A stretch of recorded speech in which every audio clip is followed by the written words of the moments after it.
Okay. Hi friends అందరికీ. Welcome to Sridhar studies. ఈ వీడియోలో మనం ఏపీ డీసెట్‌కి సంబంధించి చాలామంది మెసేజ్ చేసేదేంటంటే, థర్డ్ కౌన్సెలింగ్ ఏమైనా ఉందా అని మెసేజ్ అయితే చేస్తున్నారు. ఇక్కడ మనకు గమనించండి, ఆల్రెడీ ఫస్ట్ కౌన్సెలింగు, సెకండ్ కౌన్సెలింగ్ అనేది పూర్తి స్థాయిలో అయిపోయింది. ఆల్రెడీ మనకు కాలేజెస్ అనేవి స్టార్ట్ అయ్యి కూడా ఆల్రెడీ చాలా రోజులైతే అయిపోయిందనమాట. మనకింకా థర్డ్ కౌన్సెలింగ్ అనేది ఇప్పుడే కాదండి, ఎప్పటినుంచి జరగడం లేదు. మెయిన్లీ ఈ వీడియో చేయడం ప్రధాన కారణం ఏంటంటే, చాలామంది థర్డ్ కౌన్సెలింగ్ ఉందా అని వాట్సాప్‌లో గానీ, లేదంటే యూట్యూబ్‌లో గానీ కామెంట్ అయితే చేస్తున్నారు.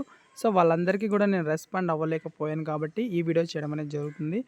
మనకి ఎట్టి పరిస్థితుల్లో థర్డ్ కౌన్సెలింగ్ అనేది ఉండదు. మనకున్నది ఏంటంటే సెకండ్ కౌన్సెలింగ్స్ మాత్రమే మనకు జరుగుతాయన్నమాట. ఆల్రెడీ మొదటి కౌన్సెలింగ్ అనేది మనకు అయిపోయింది. జాయిన్ కూడా అయ్యారు.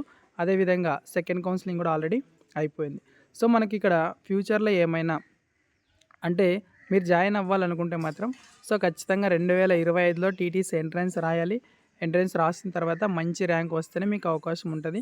ఆల్రెడీ ఎవరికైతే మంచి ర్యాంక్ వచ్చి ఉందో వాళ్ళందరికీ కూడా సీట్లు అనేది రావడం జరిగింది. ఇంకా కొంతమంది ఫస్ట్ కౌన్సిలింగ్ అటెండ్ అవ్వని వాళ్ళు, సెకండ్‌లో అటెండ్ అవ్వని వాళ్ళు కూడా చాలామంది ఉండిపోయారు. అలాంటి వాళ్ళు ఏంటంటే అప్డేట్ అనేది చూసుకోవాలి ఎప్పుడు. మీ అప్డేట్ చూసుకొని మీరు జాయిన్ అవ్వాల్సి ఉండేదనమాట. ఇక దానికి సంబంధించి కూడా మనం ఏం చేయలేం. ప్రస్తుతానికైతే థర్డ్ కౌన్సిలింగ్ అనేది ఉండదు. భవిష్యత్తులో కూడా ఉండదు. కాబట్టి మీరు థర్డ్ కౌన్సిలింగ్ ఉందని అయితే మెసేజ్ అయితే చేయొద్దండి. ఓకేనా? ఏమైనా జాయిన్ అవ్వాలనుకుంటే మాత్రం ఖచ్చితంగా మీరు నెక్స్ట్ ఇయర్ రాసుకోవాల్సిందే. నెక్స్ట్ ఇయర్ జాయిన్ అవ్వాల్సిందే. ఓకే ఫ్రెండ్స్, ఇది మనకు ఉన్నటువంటి అప్డేట్ అనమాట. మీ మెసేజెస్ ఎక్కువ వస్తున్నాయి కాబట్టి ఈ వీడియో చేయడం అనేది జరిగిందనమాట. ఓకే, వీడియో నచ్చితే లైక్ చేయండి. ఇంకెవరైనా సబ్స్క్రైబ్ చేయకుంటే తప్పకుండా సబ్స్క్రైబ్ చేసుకోండి. మీకు ప్రతి ఒక్క అప్డేట్ కూడా మీకు అందడం అనేది జరుగుతుంది. Okay, thanks for watching.